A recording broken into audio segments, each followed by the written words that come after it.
So what are the principles that govern human relations, that govern marriages, that govern families? I'm going to tell you a quick story to get started on this one. I was at a bank once. Well, I had a problem with my account. And I'll tell you, the problem I had with my account is that I didn't put money in the account when I should have put money in the account. My account was in the red. In fact, I had a lot of things go through, and I had a bunch of overdraft fees because quite a number of things had gone through. Well, I was concerned about this. And by the way, this was many years ago, back when you actually had to go to the bank. A lot of banking you can do now on your phone. But I went into this bank, and there was a gentleman, we'll call him Jeff. Jeff was super helpful. I went in there. I put the money in like I should have before. And Jeff was nice. He waived a bunch of the overdraft fees. And when he was done, I was really grateful. And I looked at Jeff and I said, "Hey, Jeff, can I get the email to your boss?" And he looked at me with this kind of was surprised. You could tell by the way he looked at me. He kind of wanted to know, well, why do you want the email to my boss? And I said, I'm just going to write him a letter and tell him what a great job you did. I really appreciate you taking the time to help me. And thanks for waiving the fees. And when I told him that, by the way he reacted, I could tell he was not used to this positive reinforcement. He was probably more used to getting, people saying something negative to him. But I went home that night and I spent just a couple minutes writing an email, typed up the email, and it said something like this: "Dear Mr. Branch Manager, I have the opportunity of working with Jeff. He was very professional and helpful. I think he deserves a raise and a promotion." And I sent this to his boss, but I copied Jeff on the email so that he could see that I was sending it to him. And I didn't think anything else about it. Well, it was interesting. Maybe several days or a week later, I came back to that same bank and I'm standing in line. And again, this is back in the days when you had to be at the bank. And there was probably, let's say there was 10 people in line. There was quite a few people in line. Something happened to me that had never happened to me before. I was standing in line and somebody came up to me. It was not Jeff. It was not the branch manager. It was somebody else, but they came up to me and it was interesting because they knew my name. They said, "Mr. Anderson, can I help you with your banking?" And I was a little surprised. This hadn't happened before. And I said, "Well, sure." And he said, "Follow me." And he brought me from the back of the line and sat me down at the desk and he let me do my banking in front of everybody there. You would have thought I had $10 million in the bank, which we all know I didn't. It was really interesting. It happened again and again at this bank where I would walk in and they said, "Mr. Anderson, can we help you?" And they'd let me do my banking in front of other people. And it was interesting that this type of behavior did not start happening until after I had complimented Jeff to his boss. Now, I might ask you, listeners, why do you think that happened? And when I ask this to audiences, a lot of times I'll get this answer. They'll say, well, Jeff probably talked and he probably told them that you said something nice and now they think they want to get a letter from the boss. Maybe he was recognized. The truth is I have no idea what happened. I don't know. I just know that after I wrote the letter, stuff started happening. Fast forward several years. I'm sitting in New York. I'm sitting across this table from a high-level director in New York. And he looks at me and said something that really surprised me. He said, "You are the only salesperson I have ever let into my office." Now, what I think he might have meant is the only salesperson he let into his office about this particular product I was selling. But that's not what he said. He said, "You're the only salesperson I've ever let into my office." And then he said something really, really interesting, but I'm not going to tell you what he said. I want you to think about this. What did I do to be the only salesperson that he let into his office, at least about the particular product I was selling? What do you think I did? Well, I'm going to answer that question for you. It was almost the same thing I did at the bank. When you're selling to organizations, you have to get to a decision maker. And the decision maker is often guarded by, I call them gatekeepers, like a secretary or receptionist or an administrative assistant, somebody who kind of tries to make sure that the time of the decision maker is guarded. Well, what I did is I sent this email to the decision maker, and it was just an email telling them basically what I did. And guess what happened when I sent this email? And the answer is nothing. I didn't get a response. I didn't get a, "Hey, somebody else handles this for us." I didn't get a, "We're not interested," or I didn't get a, "You should talk to so-and-so." Nothing happened. It was just completely ignored. Well, several days later, I called in and tried to see if I could follow up on this email. And who do you think I ran into? Well, as you'd probably guess, I ran into his gatekeeper, his secretary. And I said, "Hey, can I speak with Bob?" And she said, "He's unavailable." By the way, that's what they always say. He's unavailable. If you're selling to organizations, you hear that a lot. Well, when she said he's unavailable, I said, you know what? Maybe what I could do is resend the email that I sent to him before and copy it to you to make sure he'll get it. Is that okay? And she said, sure. I said, thank you. And then after that, we started to talk just a little bit. And I noticed that she was really, she kind of had a fun personality. She was fun to talk to. And I mentioned that to her. I said, you know what? I talk to people all day long, and it's just refreshing to talk to someone who's just as nice and professional as you. I said, thank you. And she goes, well, you're welcome. And I said, you know what? I'm going to mention that to your boss. And she said, well, thanks. And so I pulled up the email real quick that I typed before, and I typed really fast. And I said, dear Bob, had the opportunity of working with Janice. She was very professional and helpful. I think she's an asset to your team. By the way, I'm going to be in New York on these days, something to that effect. And I sent it to Bob, and I copied Janice. And she's on the phone with me right there. And I said, hey, did you get that email? And she goes, let me check. And she goes, yeah, it came through. And she said, and by the way, thanks for the compliment. And I said, well, I meant it. And then the conversation was basically over, and that was it. We'll go back to where I'm sitting there across the high-level director in New York. I'm sitting there across from him, and he's just told me, you're the only salesperson that I've ever let into my office. And then the next thing he said that was really interesting, he said, the reason you're here is because you were nice to my secretary. I talk to my secretary more than I talk to my wife. And some of these salespeople don't understand that. Now, I thought that was super, super interesting. He said I was the only salesperson he'd ever let into his office, and it was because I was nice to his secretary. Now, let me tell you what he did not say. He did not say, you're the only salesperson I've ever let into my office, and it was because you have the best social media I've ever seen. He didn't say that. He didn't say, I've never seen anybody tweet 4,000 times in a day, and you tweeted 4,000 times in a day. He didn't say that either. He said, you're the only person I've ever let into my office, and it was because you were nice to my secretary. Now, I thought that was really, really interesting. Now, if there's one thing I want you to start doing differently because you come to this podcast and listen to me speak, I want you to start thinking, what are the principles that govern everything really? What are they really? Now, at the beginning of the podcast, we talked about gravity. We said gravity is the principle. And then we talked about all these techniques that you could use to align with it. You can't invent a principle, but you can invent techniques. So we talked about hydroelectric dams. We talked about skydiving. We talked about zip lining. We talked about roller coasters. All of these things you could do that could make you money with gravity. But right now we're going to go backwards. Let's start with the technique. And I want you to figure out what the principle was that actually I aligned with in this situation. So my technique for getting treated like a king at the bank was I sincerely complimented Jeff to his boss. Or with Janice, I sincerely complimented Janice to their boss. That was the technique. But what was the timeless ancient principle that was just as real as gravity? What was it? Any guesses? And when I ask this question to audiences all over the country, I hear things like this: kindness, respect, sincerity, appreciation. And by the way, all of those answers are exactly right. They're exactly right. But I'm going to take those answers, I'm going to combine it into one thing. I'm going to call it the golden rule. The golden rule was what got me to be the only salesperson. It wasn't that I had a great website. It wasn't that I had great social media. It wasn't that my marketing was great. It was because I was nice to the secretary. I did something that I'd like to happen to me. I mean, who wouldn't want somebody to say something nice to their boss who affects their career? And that's what made the difference. I want you to know, and I want you to think about this. What if I had ignored the golden rule at the bank? What if I had gone into the bank and been a little bit of a bully and said, you better fix this problem. And if you don't fix this problem, I'm going to take my banking elsewhere. And you better waive the fees. I've kept my bank account with you guys for a long time. And if you don't waive the fees, I'm going to go tell everybody what a bad bank you are. Do you think I could have got my problem fixed?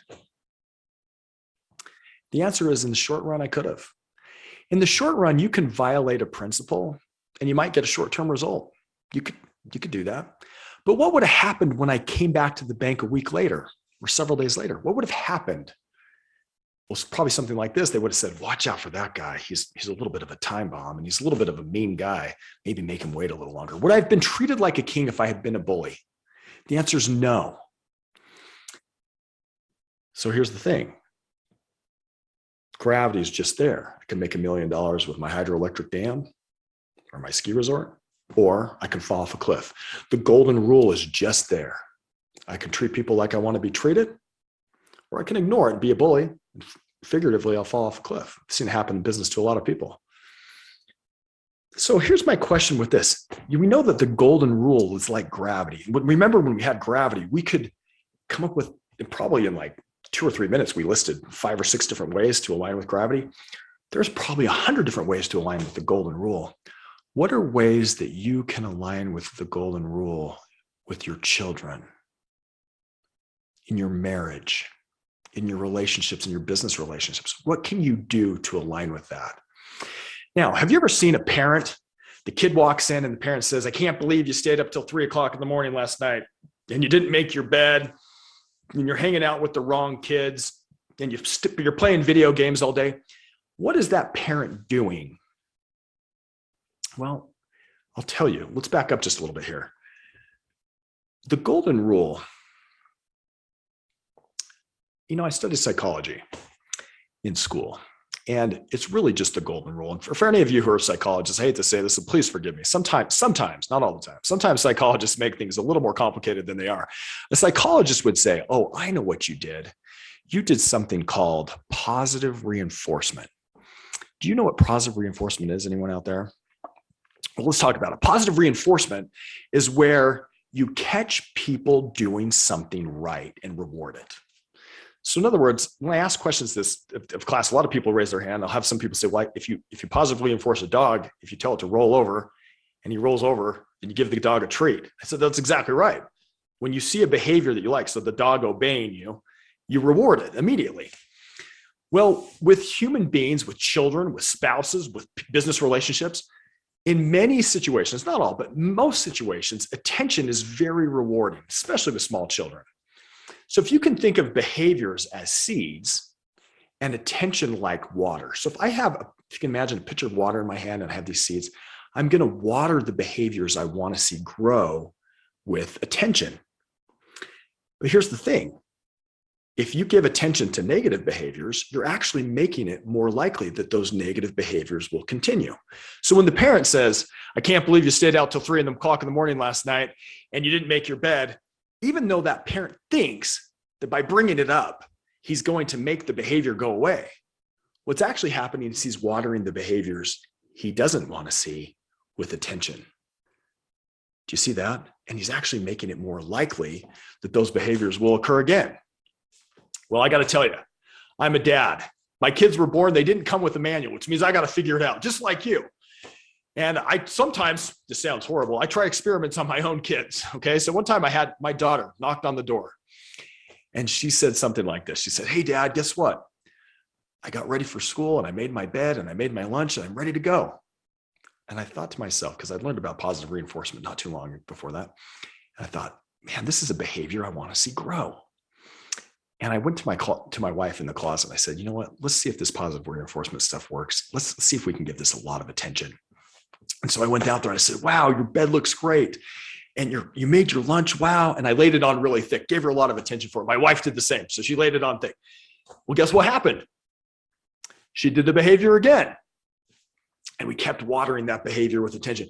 She did it again and she did it again. Well, she actually, when she went years and years, most of her life, getting up, making her bed, doing the thing, because we watered that behavior with attention. Now, what would have been less effective? Less effective would have been to wait until she didn't make her bed and she didn't make her lunch and then storm into her room and say, I can't believe how many times have I told you, you have to make your lunch and you didn't do it and you haven't done this. And I could have watered the behavior of sleeping in by paying attention to it in a negative way. I could have watered the behavior of she didn't make her lunch, so I could water that behavior. But it's so much more effective. In fact, the research shows that catching people doing something right and giving them a reward, which is attention, is the most effective way to shape long-term behavior. I'm going to say it again slowly. Positive reinforcement is the most effective way to shape human behavior. Now, there's other ways to try to shape human behavior. You can try to punish them. You can do negative reinforcement, which is every time they do something wrong, you can point it out. That's not as effective. In fact, it's fighting yourself. It's fighting gravity. If you want to get from a no situation in life to a yes situation, there are some principles that make it way more likely. Now, I got to tell you, there's also a principle called free will. People have real choice. They can choose. You can do everything perfectly and they can still tell you no. But the research shows that if you do certain things, the chances of going from a no to a yes go way up. So if I'm trying to influence my spouse, or I'm trying to influence my troubled teen, if I'm trying to influence my wife, or my wife's trying to influence me, if they can catch me doing something right, they're aligning with gravity. Now, how many times have you as a parent gone in and watered the weeds, given people attention for behaviors that you don't want? Put the toilet seat down. Don't leave the socks out. Why didn't you make your bed? This happens all the time in marriage. It even happens. I know the principle and I still do it sometimes. I'm trying to stop. It's hard sometimes.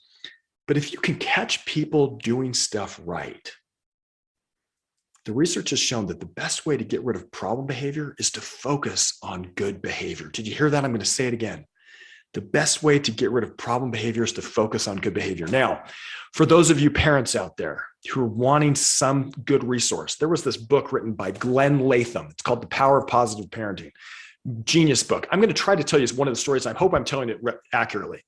In this book, Glenn Latham tells the story of there was a boy getting sent to the principal's office, and he was getting sent there on a regular basis. It became such a problem that they had a school counselor come in and say, well, let's try to figure out this problem.